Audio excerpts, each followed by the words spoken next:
A house, 4 bedrooms and 4 bathrooms and a huge balcony and snow and skiers, and it's a ski resort. I have a little announcement to make before we get into things. There's a problem today. We're not going to go live on YouTube.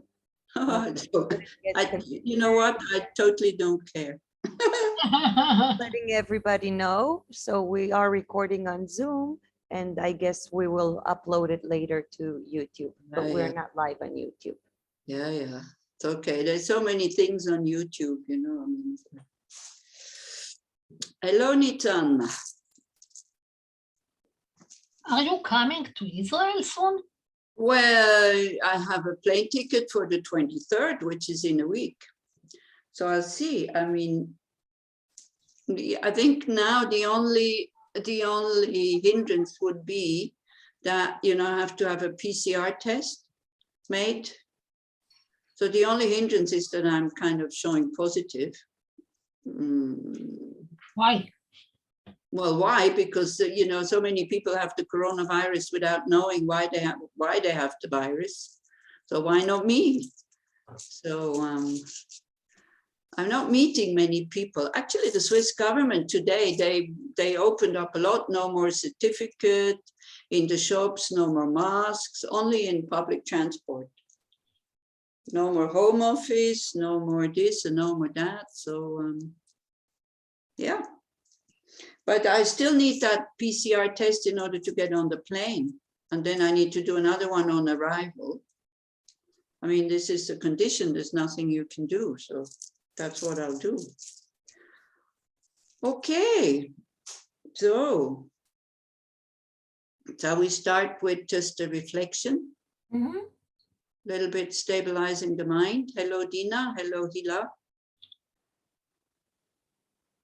So, Shalom. Hello, Shalom. Hello, good evening. Hello, Hila. Hello, Ilil. Huh?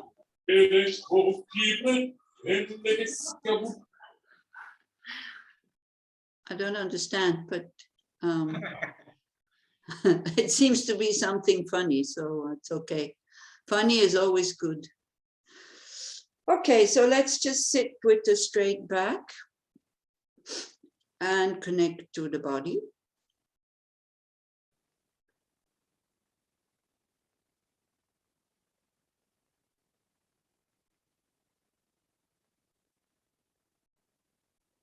And to see what's going on in your mind when you connect with your body also. You know, how does it feel to, when you know that the body is sitting, for example, like very consciously, not, you know, how does he sit in this and that, just a simple fact that the body is sitting. I mean, this is what we're trying to do with awareness, just to know what's going on without having to adjust all the time.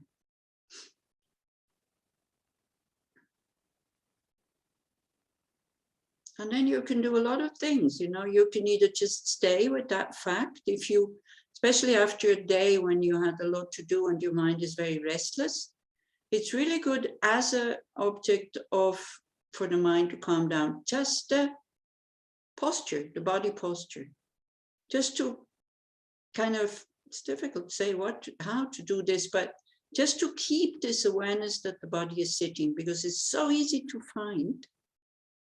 So maybe we just do this evening and you see how it goes. Whenever you get lost in thoughts, it's a good sign because you notice it. So that's the success, that we have to notice we're not with what we're doing. So before we start the shamatha meditation or practice, maybe practice better word, training, it's really important that you have strong determination not to go into planning, not to go into this and that, but also not to be too stiff, okay? So, of course, you can also do just open awareness or choiceless awareness, but then usually we just hang around in our thoughts, to be honest. So it's good to anchor the mind on something, not just on what is going on, because when we do whatever is going on, we run away with it and we create attachment or aversion. So one of the objects, the first one of close mindfulness is the body and the body posture. So the body is sitting. Of course, if you have your usual thing, what you do that. But very often people complain that they cannot stay with the object, which is the breath. So sometimes because it's too subtle. So just take the body, just be with the body, you know, like you can do being aware how your body is touching the chair or the floor, your feet, how your hands are in your lap, how the elbows should not be kind of pressed to the upper body. And especially the fact that the body is sitting. So we will do that for, let's say, 10 minutes.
And then we kind of develop our aspiration, motivation, why we are doing this. So important also. Sometimes we neglect just to, remind ourselves, what is my deepest wish or what is my goal? I know it sounds strange because we don't want to be goal-oriented, but we need to know where we want to go.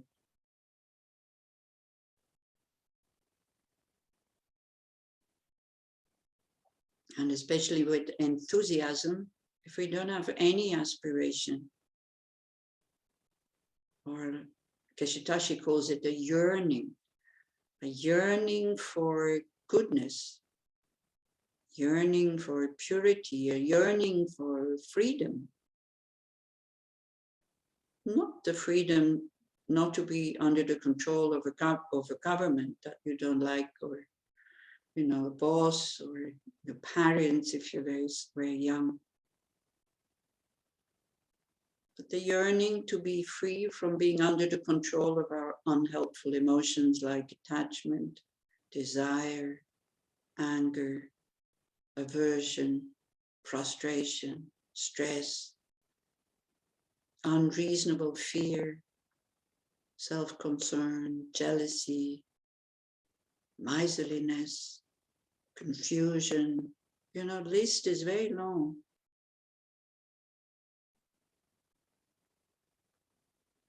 So this is really necessary that we trust our own potential.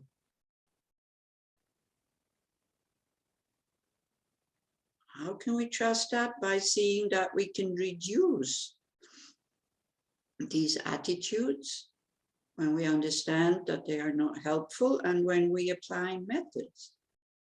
So if we can reduce them, that also means we can eliminate them.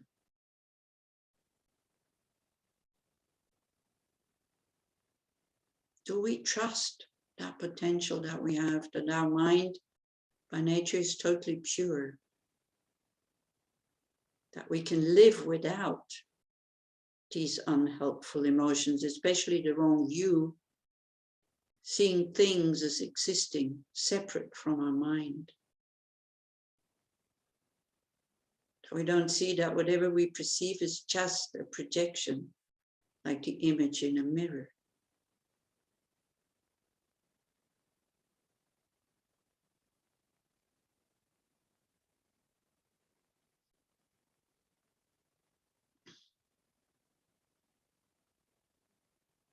Every being actually is searching for that spontaneously, even animals. Whenever there seems to be suffering of pain, they try to avoid it. Why? Because they want to be happy, free from suffering.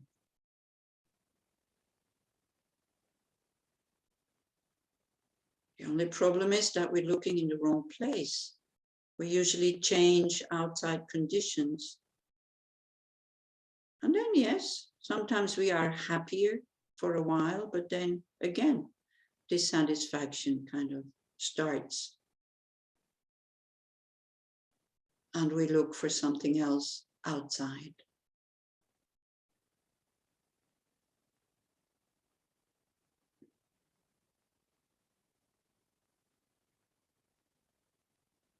So then the yearning to be free from suffering and the causes of suffering, it's not enough just to have the yearning. We also need to know how to be liberated from that. So that's why we trust, study, think about, and meditate on the methods that the Buddha gave us.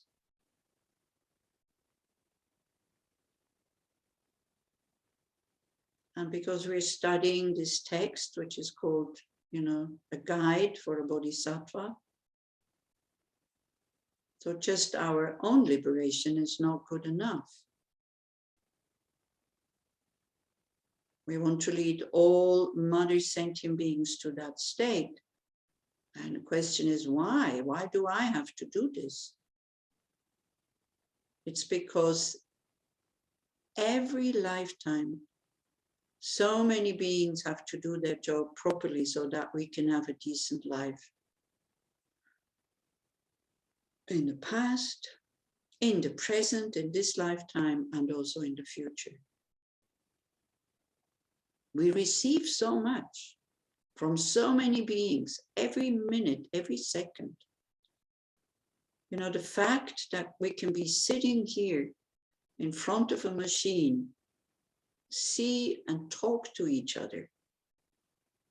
Just try to imagine how many beings were involved so that this is possible.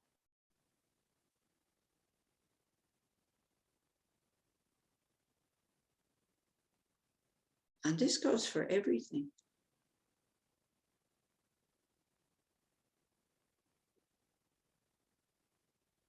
So when I have this aspiration to lead all mother sentient beings to the state of full awakening, it's not because I'm such a wonderful person. It's because I owe it to them. It's out of gratitude, recognizing the kindness.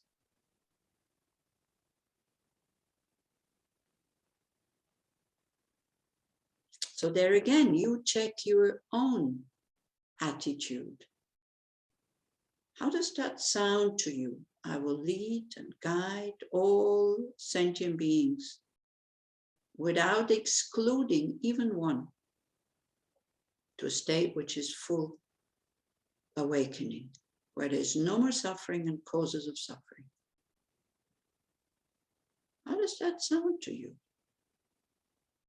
Is this what you want?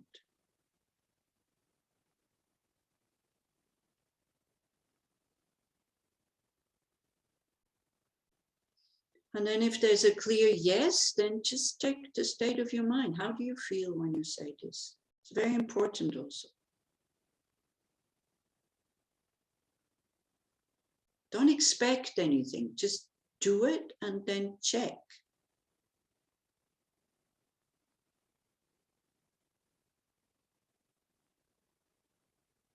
Then again, as Shantideva says in one of the verses in the 7th chapter, before I start something, I have to check if I have the ability to do that. Then to keep going, to develop these 3 kinds of confidence. The confidence in my ability, even if it takes a long time. Confidence in my actions, that I know how to get to that state of full awakening. And the confidence to be able to eliminate my negative emotions. Usually it's called confidence or pride in ability, action, and afflictive emotions.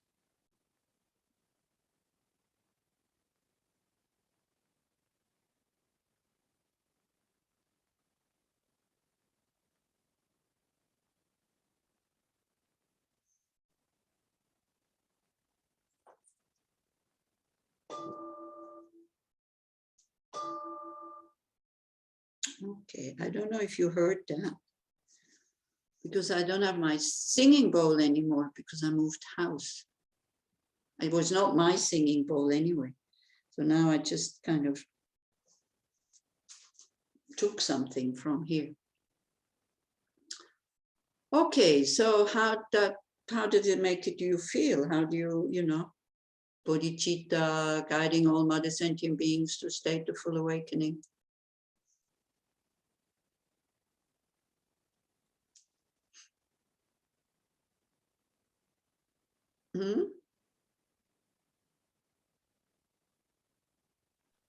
I like what you said about like owing it to them, all the kindness.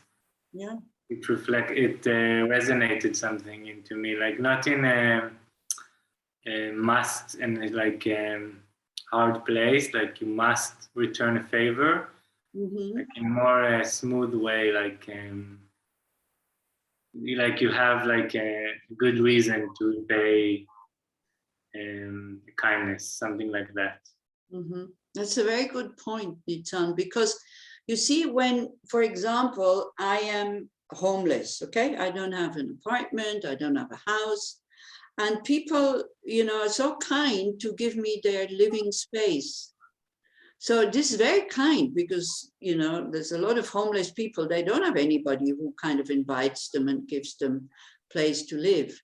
So whenever these people need something, I would feel very uncomfortable if I could give it and then I wouldn't give it. So it's actually a very natural human attitude that we have, which is very normal. Yeah. The only thing is that we limit ourselves to just a few people because we, of course, we always limit ourselves to just this one lifetime. Yeah, this is why also, to have a spontaneous, open heart that we only want the best for people. There's very few people in our life. Yet there are so many beings that we could have this for. Yeah. So it's kind of, it should be, instead of, it's very nice what you said, Nita. You said it's harsh, I have to, it's a duty. It's, instead of it becoming like this, it's kind of, when we develop bodhicitta, it is like finding the perfect present for your best friend who has been very kind, who has saved your life, right? Because what better thing can you give him than to guide him to a state which is free from suffering? So imagine the joy again now, you don't know what to give to your friend, really good friend that is very kind to you. You kind of go through all the shops and the markets and you're looking and you're looking and you're looking. Have you ever done that? Yeah, it's terrible, isn't it? And then you see the perfect present. How do you feel?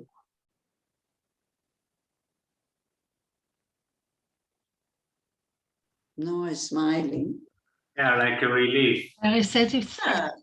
I mean, so happy, so excited, isn't it? Because I had this a few times, especially when we went shopping for the long life Buddha for the Dalai Lama in Delhi. So, you don't know, Delhi many years ago. Now you can find all the things you can find in the West in Delhi also. So we were kind of, I'm moving in a strange way. Can you hear me? Yeah. Okay, so I have to say, so maybe the camera is going funny again because I'm kind of frozen. Can you still see me move? You're a little bit unmoving, but we can hear you. I'm totally unmoving, so I wonder what's happening again. Maybe the connection is not so good. Anyway, as long as you hear me, that's the main thing. So, so we were in Delhi, and then I found, because I knew where to buy orchids, but not the whole plant, but only cut ones, which I know His Holiness likes flowers. And it's very difficult in Dharamsala to find nice flowers, there's no flower shops. So, but then we needed a vase. So we went to a very fancy shop and I saw 3 beautiful crystal lapis lazuli blue vases. And so I wanted to buy all 3 of them. Then is a woman coming, kind of buying the 3rd one, I mean, just before me. And so I was pleading with her and telling her, but, this is for the Dalai Lama. So please, can you, no way. I want this. I don't care about the Dalai Lama. So it's like, but we were happy to have these 2 vases. So anyway, instead of 3. So this is what I mean, and when you think, if somebody would give you the present of kind of really caring for you, and if you're interested, guiding you to the state which is free of suffering and causes of suffering. I mean, what better present can you have? Ariella, I see that your hand is risen. Would you like to say something? You don't have to raise your hand. You can just open the microphone. I just thought maybe to suggest we'll wait for you 2-3 minutes, maybe try to restart, because it's wonderful to hear you, but we don't see you very well. Okay, so you agrees with me. Okay, so you know what I'm doing, because I'm quite far away from the machine, from the box. But now it works well. So I move upstairs, and then we see whether maybe it works better. Okay. Okay. Okay. We'll wait for you. Okay. So you can have a tea break, and I go and try to find better connection.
Does it work?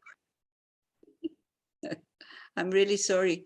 Usually it works midday, you know, when we do the practice for Punsok, but this is a ski resort, so probably everybody is you know, in their hotel rooms and on the internet or something.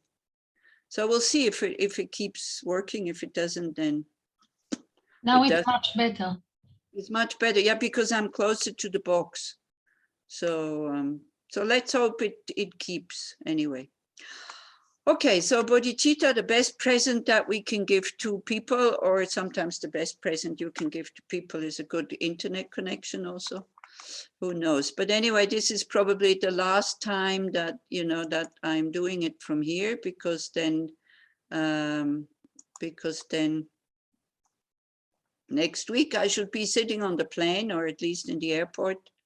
And then I'll be in Israel. And of course, in Israel, all the internet connections are beautiful and working well. So then, anyway, I don't know. I'll be in Orni's place. Also, she doesn't have such a good connection. So we'll just have to try. Okay, so we're still with arrogance, isn't it? Arrogance versus self-confidence, because as you maybe remember, in order to keep up the enthusiastic attitude, now I'm sitting on a sofa here, not on the floor. So in order to keep an enthusiastic attitude, you need, do you remember, like the aspiration we did, knowing that it's a good thing. Then the next one would be firmness, steadfastness. And then with this, you will have joy, because, you know, when we continue, then of course, at one point we make a lot of progress. It will go, as you know, as it says, you will go from joy to joy. Or how can you be depressed when you are riding on the horse of bodhicitta? And so steadfastness, so for the steadfastness, you need a lot of self-confidence, because in order to steady going, no matter what, you will just keep going with self-confidence. Yeah, whereas if you don't have self-confidence, you know, the slightest thing just kind of knocks you over, and then you will not continue. Then the third one is joy, and the fourth one is rest. Okay. So I was asking you again to check whether when you react, whether it's arrogance or whether it's self-confidence, or to remember stories from the past that we can share.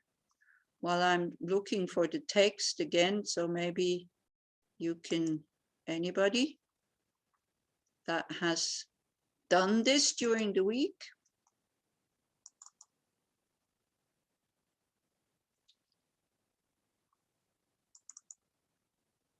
Yeah.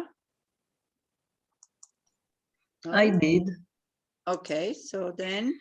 but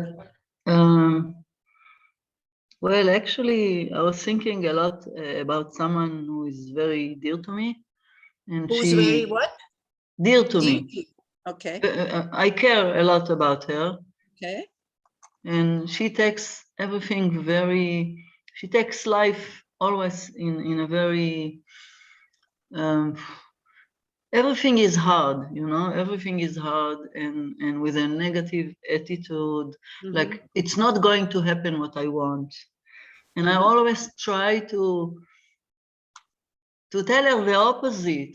You know, I say maybe you have to develop a positive attitude and things will be better for you and things like this. But then I was thinking maybe this is arrogance, because she's not in a place where she can understand this. Yeah. Then actually I was crying, because maybe she needs me only to hug her, you know, and to say, don't worry, things will be okay. Maybe it will be better than you think, and things like this, instead of criticizing her. Yeah, so maybe this is arrogance, but maybe ignorance. I don't know. Yeah, it's more like, yeah, well, maybe it's arrogance. It's more arrogance. We're more about, you know, our abilities that work. Because obviously it doesn't work, isn't it, when you tell her these things? No, it never worked. So it's more confusion. So then, you know, my mother was like this. Now that you know, just remembered, she had such a nice life in my eyes, you know, and in many other people's lives. eyes, but she would always complain about something. And I always tried to show her the good side of it. It never worked. Then at one point, after becoming a Buddhist and seeing, just leave her alone and all this. But then at one point I was home and she was complaining about something, and I was just agreeing with her and say, yeah, this is really bad and this is really difficult. Not in a cynic way, but really trying to understand that for her, this is terrible. So Yes. after about half an hour going on like this, she looks at me and she says, oh, actually, it's not so bad. Because you see, but don't do this all the time, because then it becomes arrogance, because then we think, wow, you know, I can change your attitude and all this. So that's not so great. But sometimes it's really good just to agree with them, because then they feel understood. Yeah. And they feel seen. Because if I try to tell my mom, hey, look, what are you complaining about? Your life is beautiful. Then it means that I'm telling her she's doing something wrong, and nobody likes that anyway. Yeah. Yes. But you don't think it is arrogance? Because I thought it is arrogance because I think I know better than her what is good for her. Yeah, well, that's maybe some kind of arrogance, but I think that wouldn't be. But yeah, can be that, but that's okay. Usually, we, you know, when we talk about arrogance, it's about our own importance and. Okay. You know, like when you say, "Oh, I'm the only one who can tell her what she has to do," that would go into. Okay. Into Okay. arrogance. So now Like I understand. what we read last time. Yeah, but anyway, you know, what we're using is just words, and these words can have many different, you know, definitions also. So this is good. Yeah. Okay. I can say Thank you. something. I think it's also maybe, you know, when you, what I read in, I think I told you, I read in a Swiss newspaper, which had nothing to do with Buddhism, a psychologist who said, it is such a shame that people don't dare to imagine all the good things happening to them. And she says the reason why they don't want to do it is because they think if it doesn't happen, then they will be disappointed, right? So they rather, you know, think about the worst thing will happen to me. So then when it happens, it's not so bad. It's also a kind of technique. But it may, when you imagine the worst thing happen to you, even if it hasn't happened yet, you feel bad. Whereas if you imagine the good things happening to you, you feel much lighter. And then when the bad things happen to you, you can deal with it in a better way. And it's not that when you imagine all the bad things happening to you when they really happen, it's not that you can deal with them in a better way, by the way. Yeah. Mm-hmm. So, and it's really good for the brain and for the body to imagine that the good things happen to you. This is from science. This is not Buddhist. No, it's true. There is a lot of research about this. Exactly. So, and it's especially the thing, you know, maybe a very gentle question to her would be, are you afraid of thinking that something good would happen to you, and why? Okay, this is a good thing to do. I'm writing it down. You know, sometimes it's good also, instead of giving them on a silver platter what they should do, to ask them questions. What do you think? What do you think we could do about this, or you could do about this? Yeah, things like that. But anyway, when you are with people like this, sometimes it's really good to maybe leave the Buddhist hat at home and just listen to your heart and see what, you know, what you can do. Okay, thank you. But I was thinking of a few stories again about, you know, arrogance, which it's not me, but that people told me, and how the teachers sometimes, you know, how they teach us lessons which are very painful, especially the Tibetan teachers. Because I had, you know, I'm from Switzerland, so of course I like crystals because I like the mountains. Crystals come from the mountains, la la. And so I had some really beautiful, very fine ones. You know, they're called needle crystals. They're very fragile. And I had a few of them. And one day I thought I will give one to my teacher, only one, not all of them, only one. The others I had on my altar in Dharamsala. So finally I kind of brought myself to offer him one.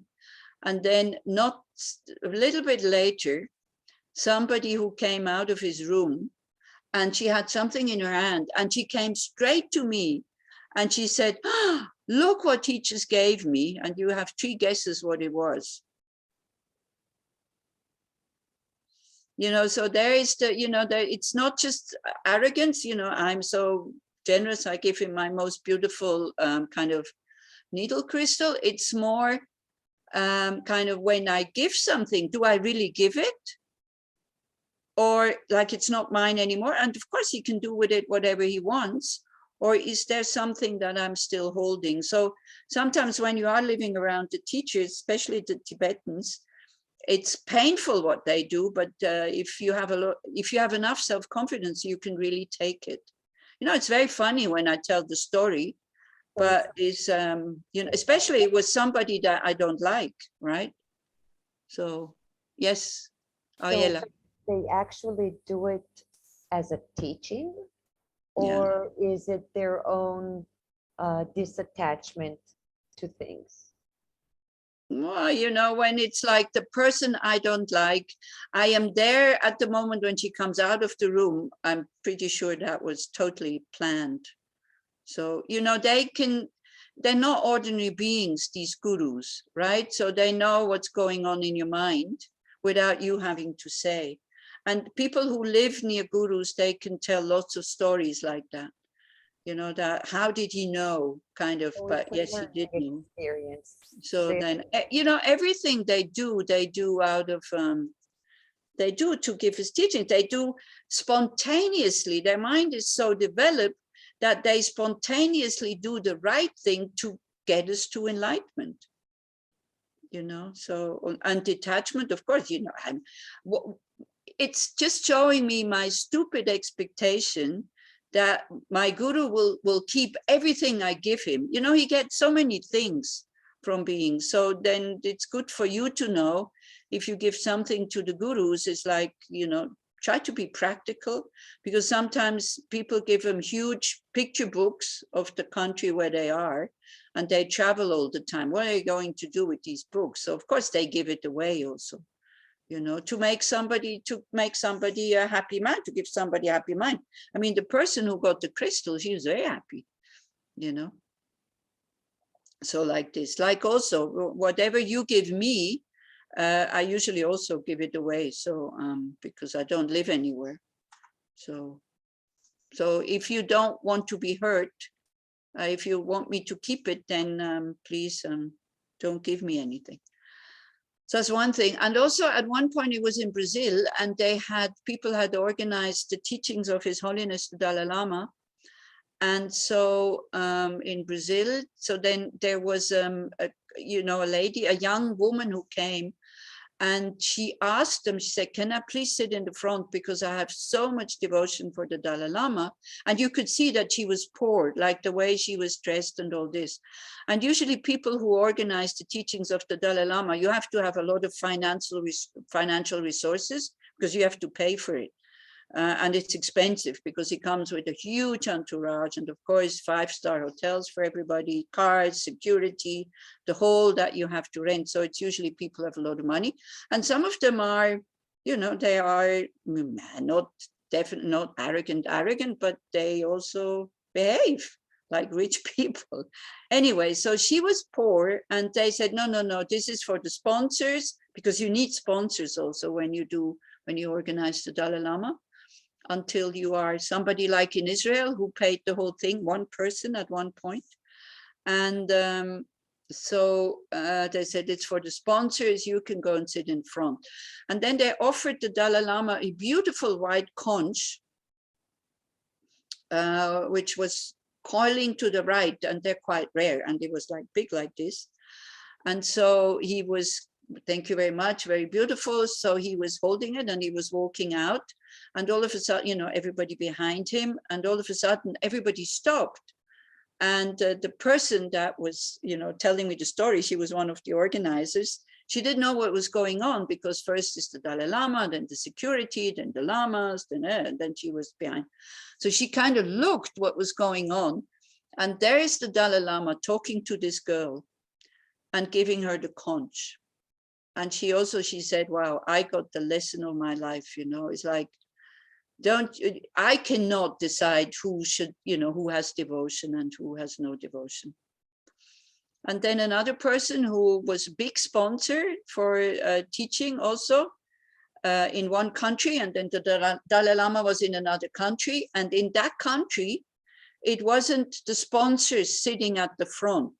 It was the people who registered first sitting at the front. So he, of course, the big sponsor, he thought, well, I'll have a good space anyway. I don't need to register immediately.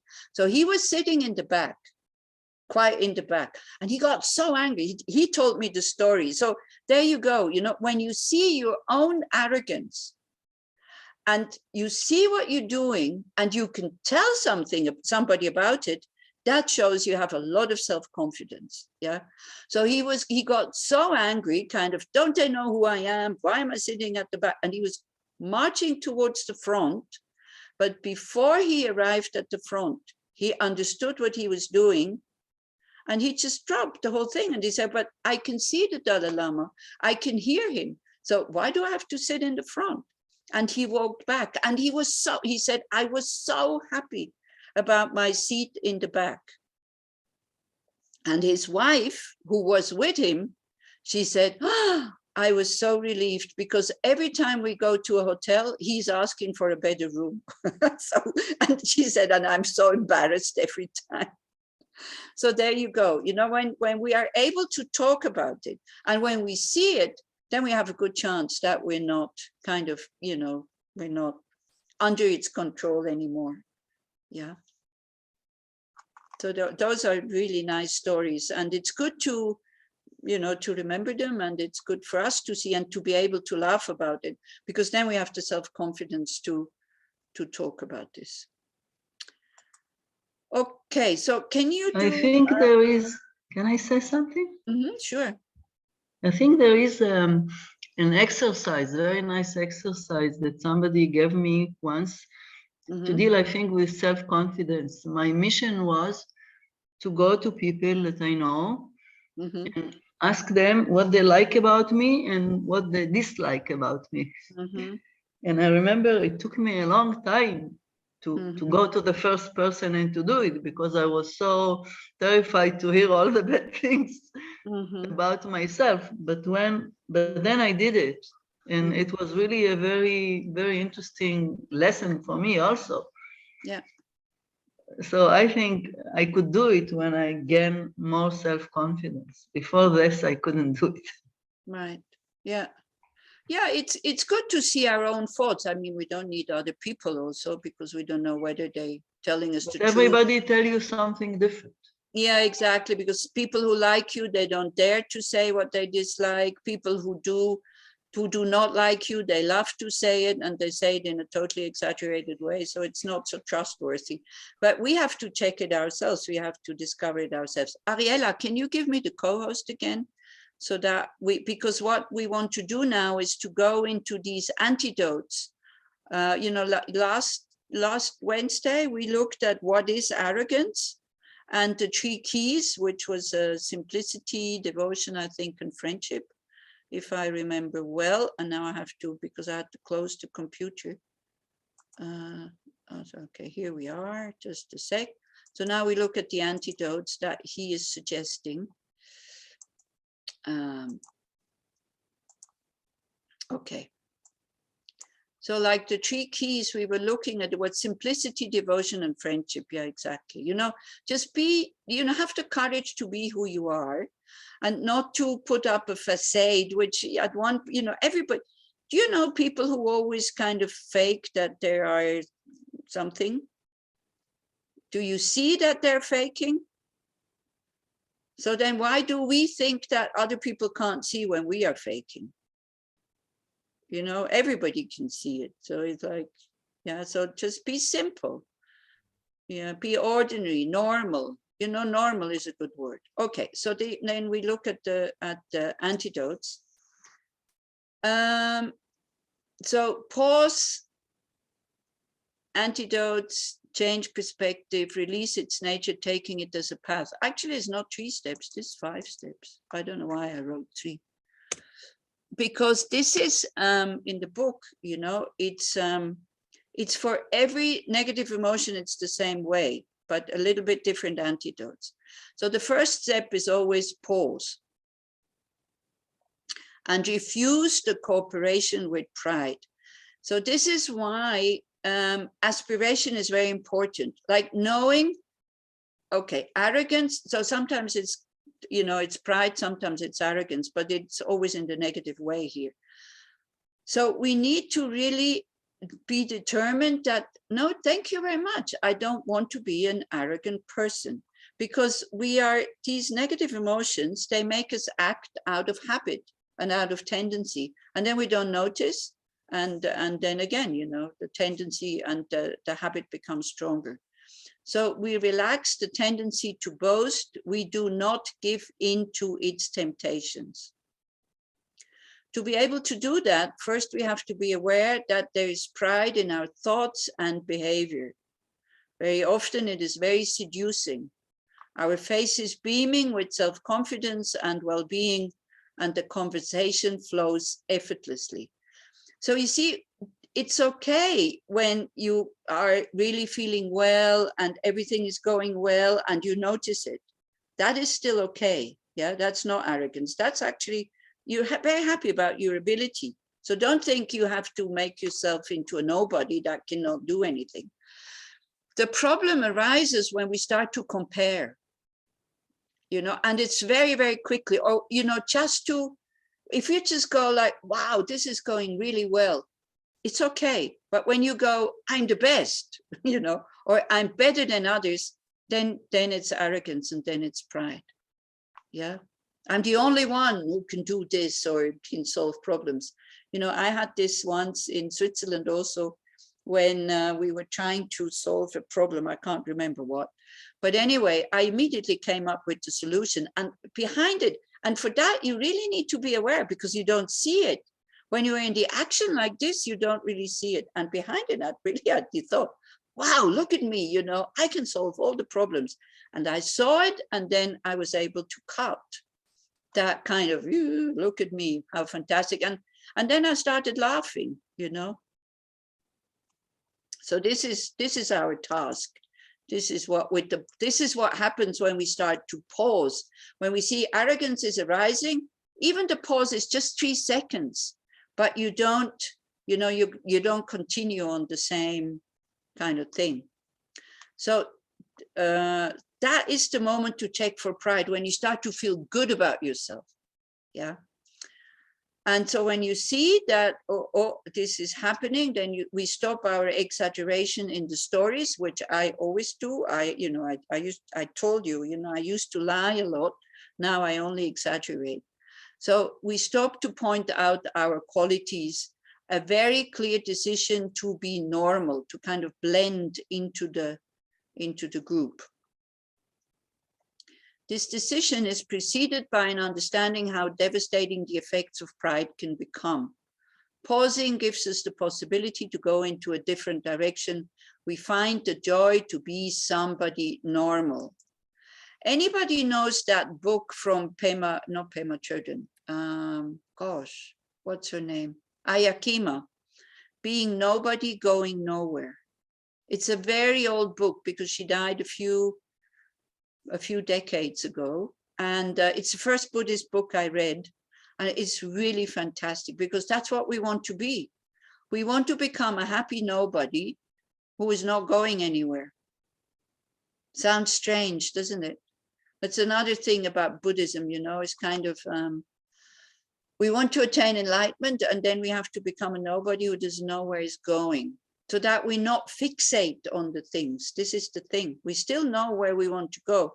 So it kind of goes into the 2 levels of existence, like ultimate existence, where things are empty, and conventional existence, but they do exist as a dependent arising. Yeah. So I was very happy to read that book, because I think I understood, because it was during the Copan course, or just after the Copan course, and it made me understand a lot of things. I don't know if you can still find it. Being Nobody, Going Nowhere. So you see, we have this, actually, this is the reflection I wanted to do with you today, but then of course I forgot. At about 5 o'clock, I thought, What's the reflection I want to do? So the reflection I wanted to do with you is that feeling that we have instinctively wanting to be special.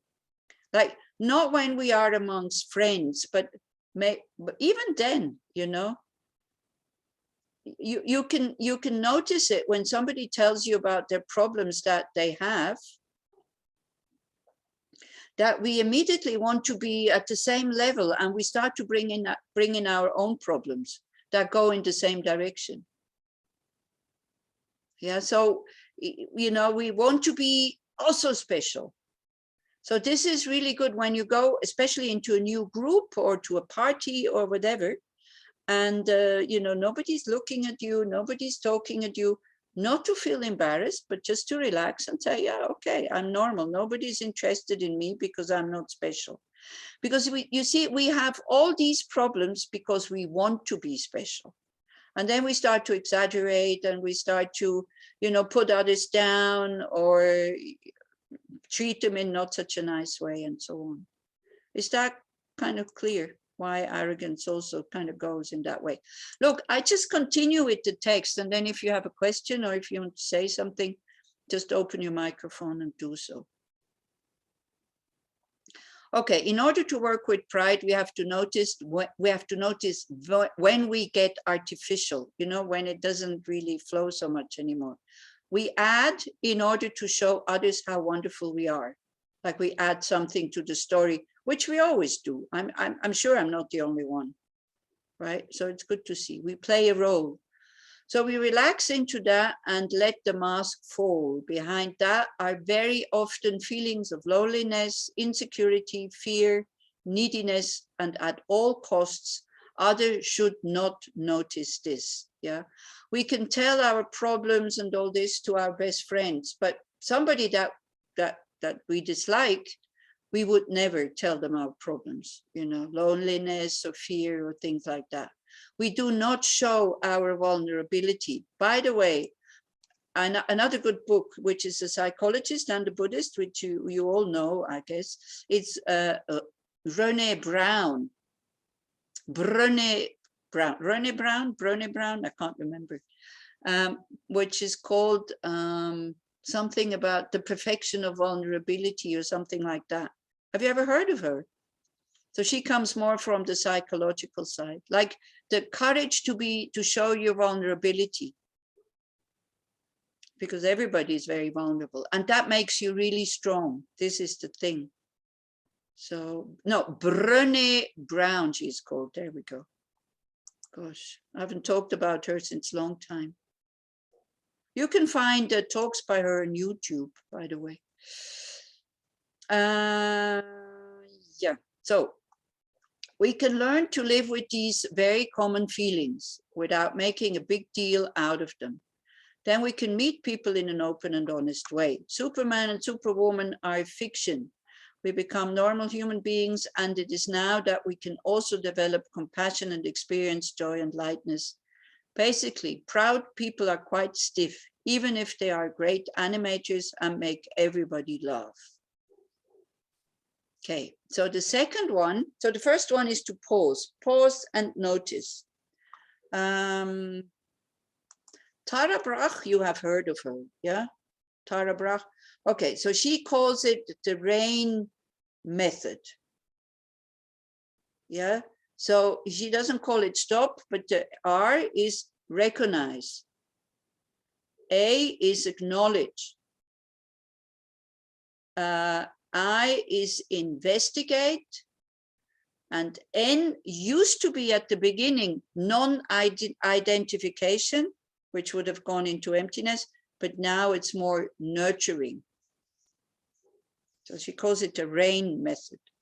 Recognize, allow, investigate, and nurture. So it goes very much into these 5 steps. It's very similar. Okay, so we come to antidotes, and that would be investigating or something like that. So here we welcome everything that will help us to get into a compassionate, sensitive being. If you want to become somebody like this, again, you know, it really depends on your motivation. Do you want to be a compassionate, sensitive being, or do you want to be the best of everybody? So if you want to be the best of everybody, then these teachings are not for you. So taking refuge, yeah, to connect with and put ourselves under the guidance of the awakened ones, we admit that we need help. Recognizing that is already a step away from pride. Story, okay, so this is the story I wanted to tell you here, so that's why I put it, otherwise I would have forgotten. I was invited by some German aristocrats at one point to do a weekend with them. And I said, yes, I would never do that again, because they all knew each other.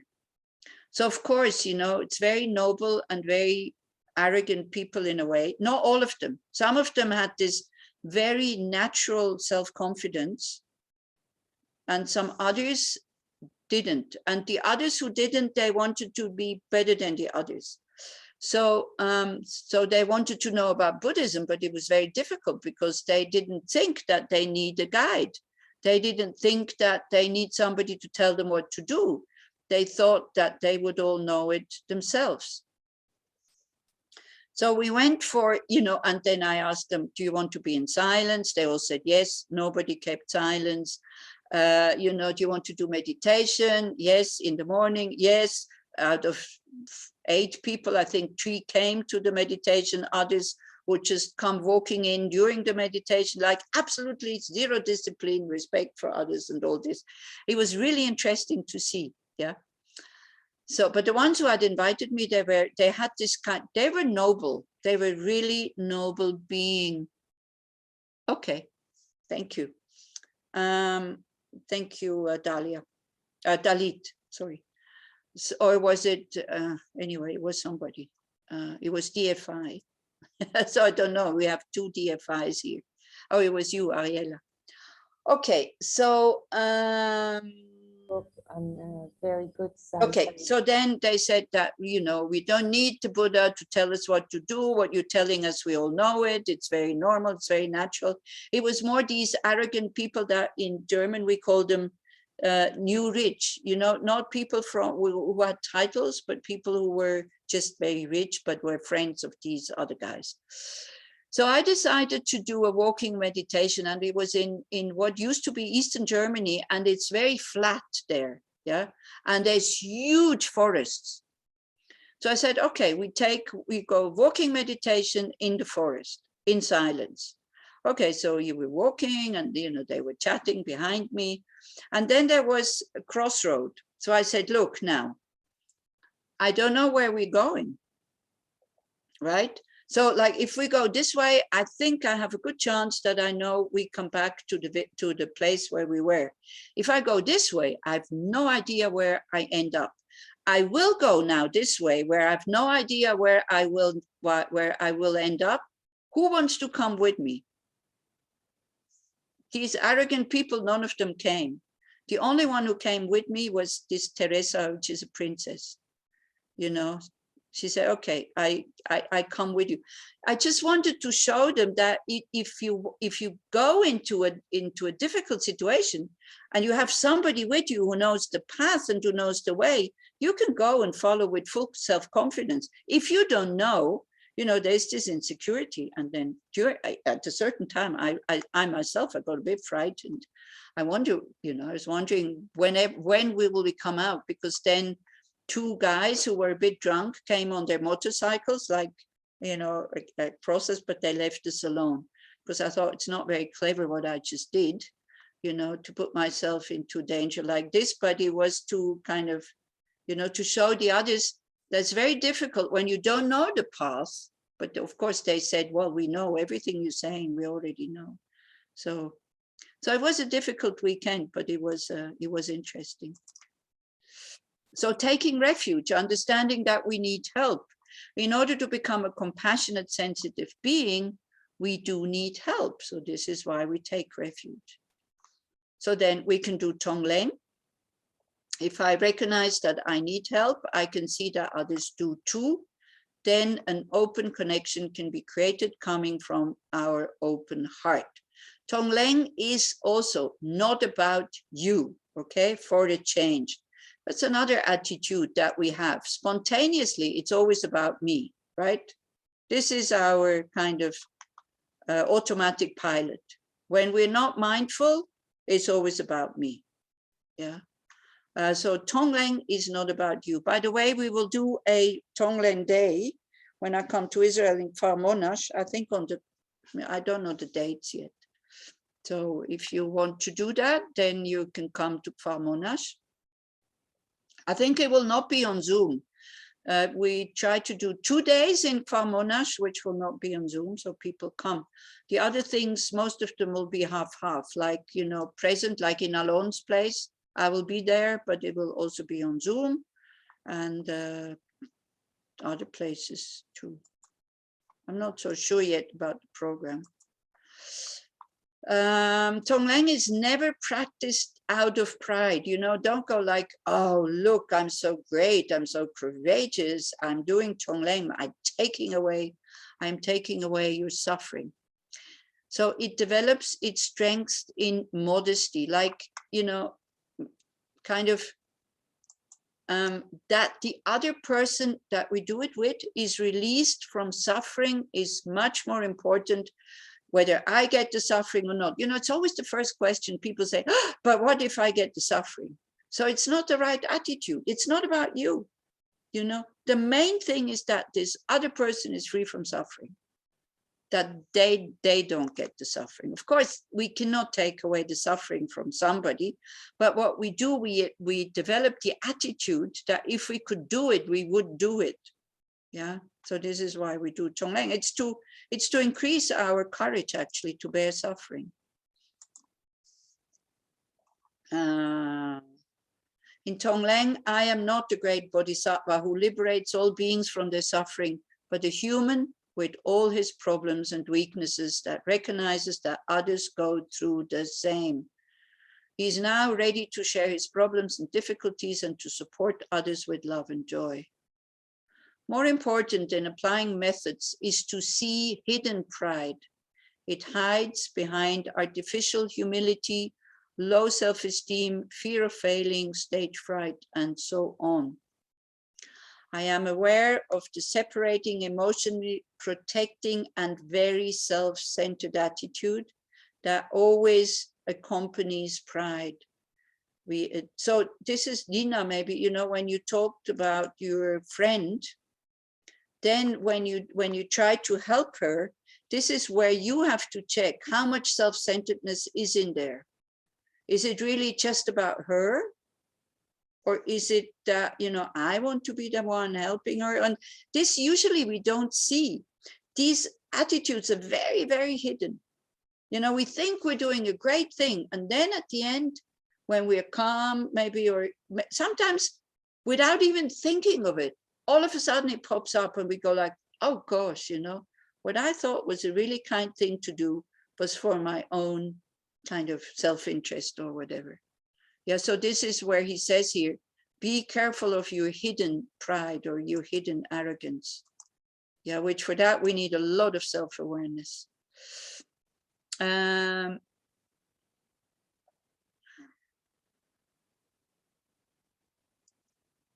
Okay, so I'm aware of that self-centered attitude that always accompanies pride. We admit to ourselves and to others that there is pride. Do not hide anymore and try to understand the deeper level of it. You know, it's so liberating when you can admit that you acted out of a delusion, of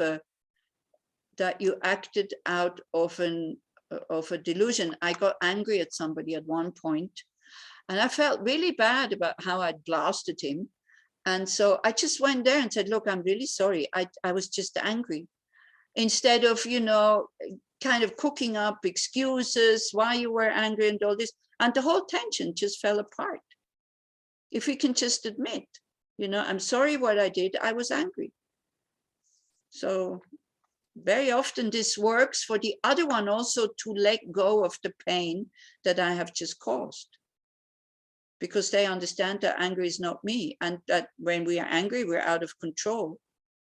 Yeah, so anyway, that one, it worked quite well. It could also be that if you do that, that you put yourself, you give some other people quite a lot of power to kind of then, you know, okay, yeah, you always get angry, blah, blah, blah, this and that. And then when you want to say something reasonable or to correct them, then they go like, oh, you're only doing this because you're angry at me. So it's, you know, there's no, how to work with others. There is no kind of patented remedy. How to work with ourselves, there is, right? How others react, what we do to them, this, we don't know. It depends on their karma, our karma, the conditions, on many things. So this is why we should apply these methods to ourselves, actually, because then we have a guarantee that we know, you know, how it is going. Okay. So we try to understand the deeper level of pride. We train in serving others to act in a kind way, giving them small gifts. We learn to value others in a deeper way. So a good antidote, awareness of own shortcomings, to see that we have no reason to be proud and all our so-called good qualities are totally worldly.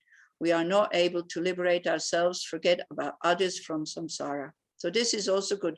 When you see that you're proud about your looks, your money, your abilities, your intelligence, your skills, whatever, you know, to see that it all comes from others.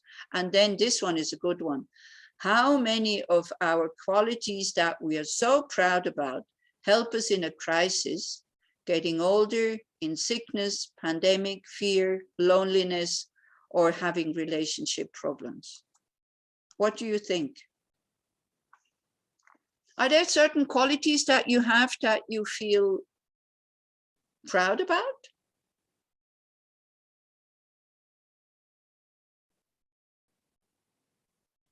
No? None? So you're total zeros, you're total nobody. No, I'm proud that I'm clever. Okay. Huh?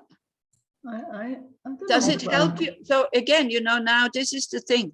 Does it help you? That I'm not saying you're not, right? So It's helped you know, me. It's helped me a lot, all of my years. But it's helped me because I'm not arrogant about it.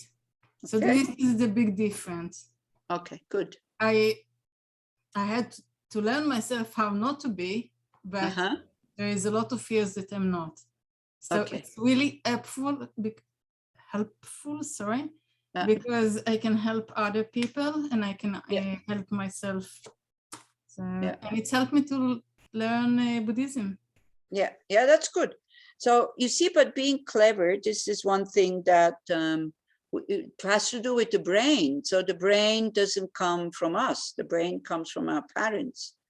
Yeah, it can also be just a genetic kind of thing, you know. So, but or things that we learn. So we have a good brain, so we have the ability to learn very quickly, but we learn from others, right? So this is also, it's very good. It's a very good antidote for pride to see, but it all comes from others, you know.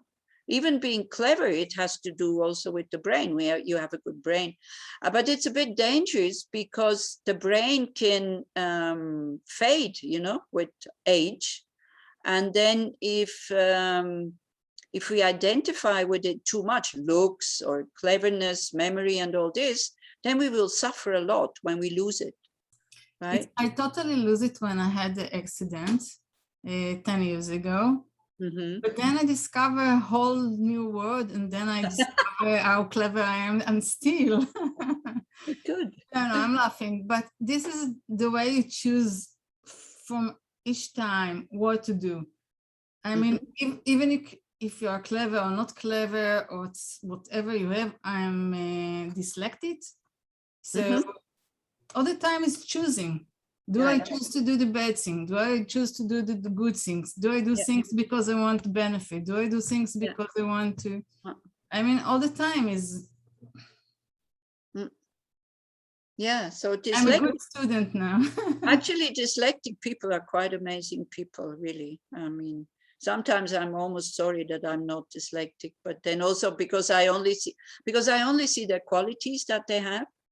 And I don't see the difficulties that they had to go through, because in society, I guess it's difficult, right? Maybe it's getting better now, but you know. It depends. There is countries in the north, like Norway, Switzerland, country like that, that when you are working, it doesn't matter in high-tech or whatever, you sign in the end your name and then deselect. I'm deselect. So it's okay to be like that. But other places like Israel and other places, it's very difficult in some works. Yeah, no, but I mean, even in Switzerland, don't praise Switzerland so much. You know, if somebody makes a lot of spelling mistakes, you know, they're looked upon as if they're stupid. It's still like this, actually, a bit. So it's a good thing that many young people make a lot of spelling mistakes because they don't write anymore. You know? So this is like, I was amazed that, you know, somebody was 25 years old and I was reading what he wrote and I said, Stefan, what is this? But then he said, oh, I'm not the only one, you know, everybody cannot write anymore. So, but they're good talkers. So that's good. Okay, so let's kind of go on. So it's just to be aware of, you know, it's just to be aware of that. What we are proud of can be looks also, that if we identify with this too much and if it's very impermanent, then it can be very dangerous that when we lose it, or money, for example, you know, when people are very rich. I remember the first financial crisis, when rich people, they lost their money, some of them committed suicide. A friend of mine who, you know, she works very hard and her husband doesn't work, but she always worked very hard, but they never had any money. So she was working for these people who she was cleaning their houses, and the husband committed suicide. And she said, look, for us, it's not a problem. We never had any money. So now there's financial crisis or not, we never had any money. So we know how it is to be poor, and we got used to it. But it's when we identify with these things, which probably you don't, but it's just good to know that we might lose it at one point. Where are we? Okay, real qualities are not of our own making, but an expression of the nature of your mind, which is pure, right? Like love, compassion is an expression of a clear mind, and also learned from others or genetically inherited from our parents. These real qualities manifest when we let go, not when we are self-concerned. It also helps to see that we are replaceable. Oh, that one, isn't it? What will our friends remember when we are gone or dead? Our achievements or our humanness? I just went to a funeral yesterday of a person who was he was quite discontent, and he was a râleur, you know, somebody who was always complaining about something, and he was very, very sick also when he died.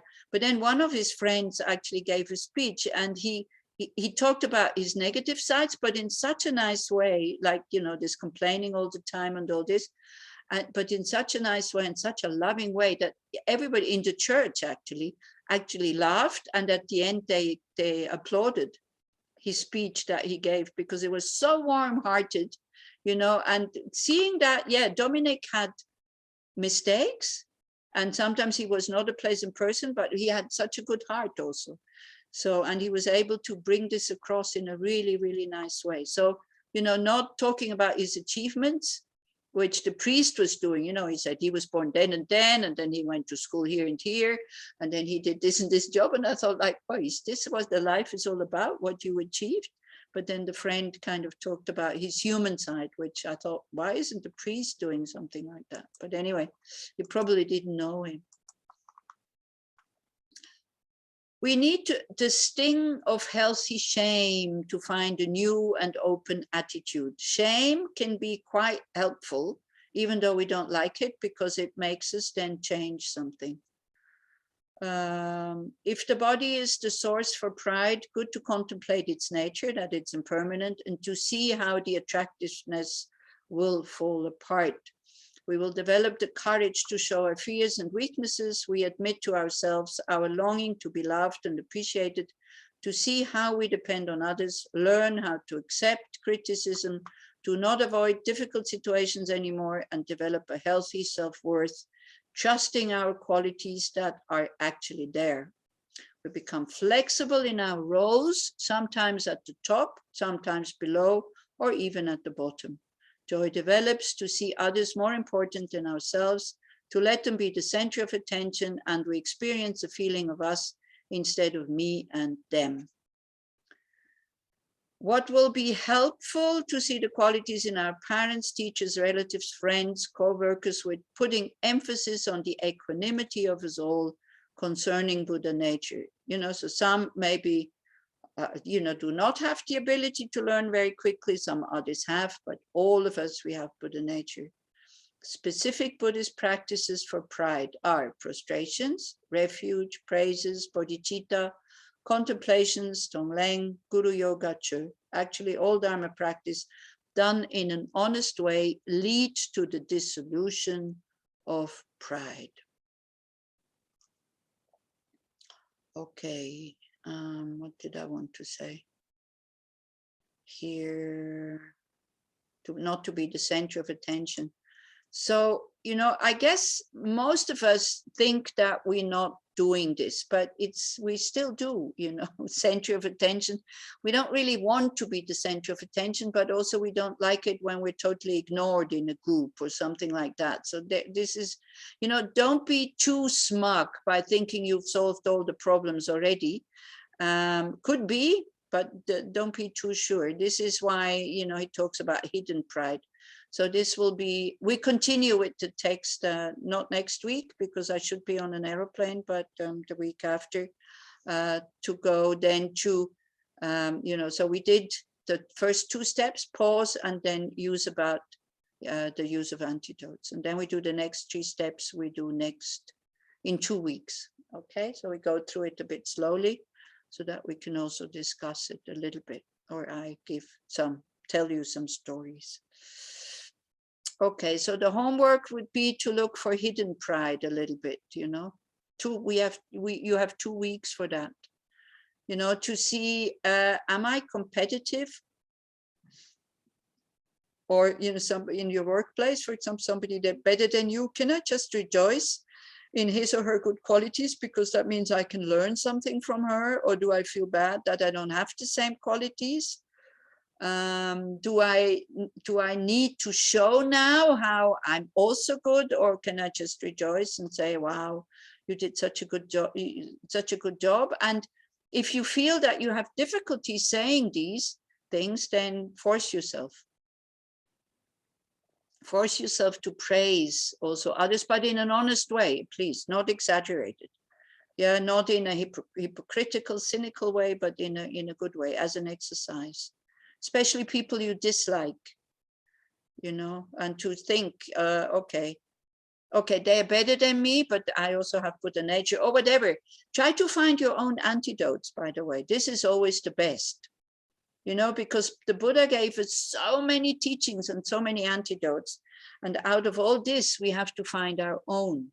You don't need to apply all of them, but you need to see, because what Nitzan said the other day, when we said the antidote to pride, was you said that actually very often it said the antidote to pride is to think about our shortcomings or being humble, humility, but then you saw that it doesn't work because we don't have self-confidence. If we don't have self-confidence, we cannot think about our shortcomings. Yeah, because then we feel bad about ourselves, and then the whole thing is kind of not working. Yeah, but humility, thinking about your own mistakes and shortcomings when you have good self-confidence, that's very good. That's a very good antidote, But you need self-confidence to do that.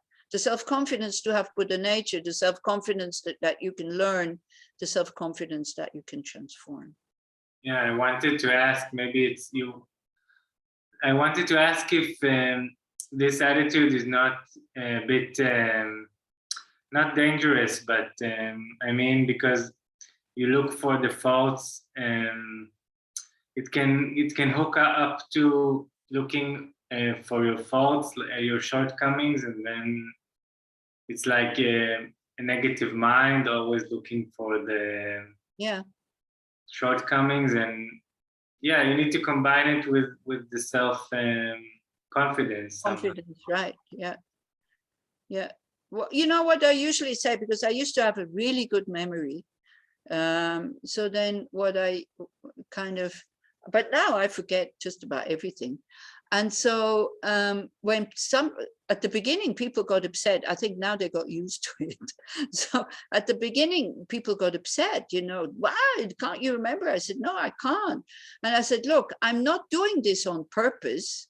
And I can tell you it's not very practical for me also, but I'm not doing it on purpose. If I would have a choice, I would have a better memory, but I don't know what to do about it. I'm just very forgetful. So, if we can see our shortcomings like this, I have shortcomings, but I have them. What can I do? This is it. Not to feel bad about them, and to know that, like with the memory, my condition that I am, so it's normal, and so it's okay also. I don't have to. I had a good memory for a long time. Fantastic. Sometimes it still comes back, and I kind of remember things from way far back, but the short-term memory is going really downhill. But it's okay. I didn't choose it. It just happened. And it doesn't happen just to me. It happens to many other people. But we can either accept it, or we can, again, if you take Shantideva from the 6th chapter, when he says, one of the verses, like, look at what is not pleasant. If you can do something about it, don't feel bad, do something about it. If you cannot do anything about it, don't feel bad and just accept it. And that's it, So this is it's a 10th verse in chapter 6. It's so helpful, it's so helpful. So we stop complaining when we have this verse ready. If you can do something about it, do it. If you can't, that's it. Just accept it. Yeah, Ariella. Problem forgiving myself after realizing I made a mistake. For example, today, something at work, a little friction. And 10 minutes later, I went to the person and I said, you know what? I apologize. I blew up on you. This happened today about 10 o'clock in the morning. Mm-hmm. Oh my God, I'm still thinking about it. Why did I react that way? I shouldn't have spoken that way. And I'm telling myself, Ariella, you went and apologized to the person. It's okay. Everybody makes mistakes. And then, no, that's an excuse. Oh my God. Exactly. And in meditation, I was thinking about that. I was stop, go back to your body. Just stop. Yeah. I have a very hard time. I'm very difficult with myself. So I think it's good to kind of start to, when other people make mistakes, to really calm them down and say, it's just a mistake. It's okay. Not to blow up on them. Because as long as you blow up on others, you will kind of feel bad about you making mistakes. Because of course, if you get angry at somebody because they make mistakes, and then when you make mistakes, you're also they can attack you. So this is why it's really important to train when we have problems forgiving ourselves, to really train to be very kind with others when they make mistakes, knowing how they feel, even though maybe they fake that they don't care, but everybody cares. Nobody likes to make mistakes because it really scratches on the gold coating on our ego, making mistakes, because we want to be the one who never makes mistakes. So then that would be the exercise. If it's too hard to forgive yourself, forgive others when they make mistakes, understand how they feel, and don't start with the biggest one, go slow. And then slowly also, all of a sudden, you're not getting angry at yourself anymore when you're making mistakes. Or just like this one sentence, everybody makes mistakes. Nobody likes to make mistakes, I didn't do it. You didn't do it on purpose. You know, it just happens. Makes us human. Oh, imagine if we wouldn't make any mistakes, we would be terrible, you know, as unenlightened beings. We would be so proud and so arrogant. Okay. Okay, so we stop here.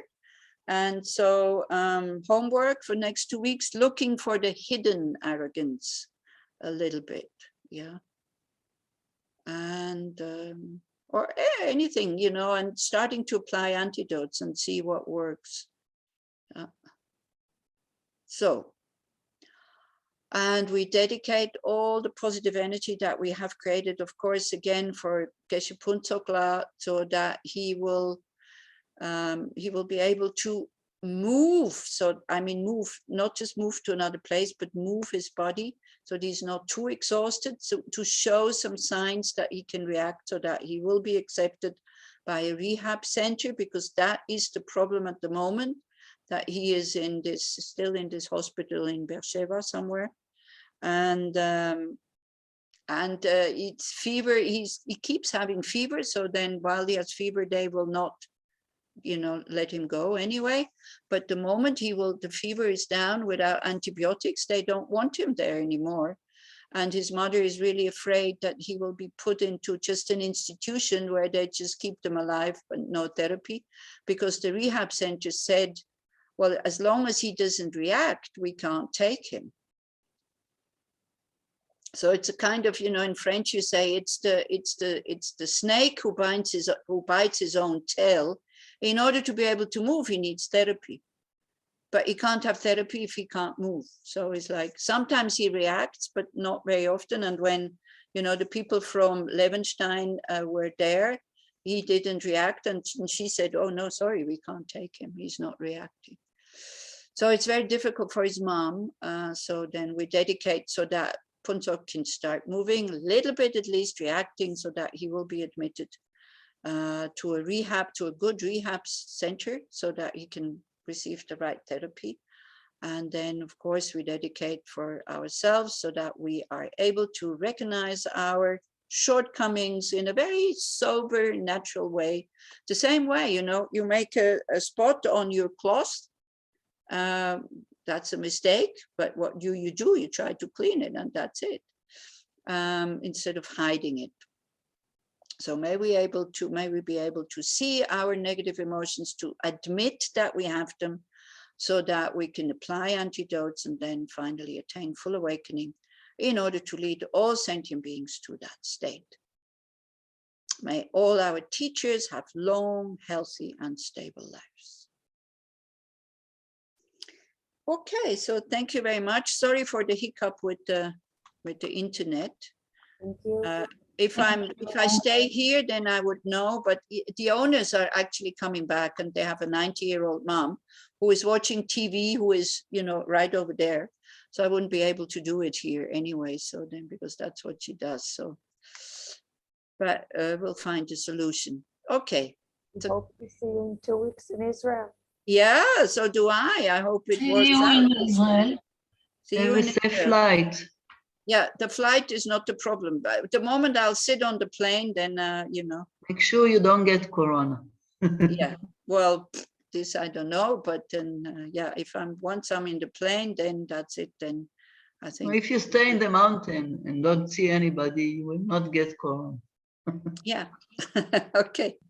Okay. Take care. You too. Yeah. Thank Thank you. And bye-bye. Bye-bye. Bye. Thank you. Hope to see you soon.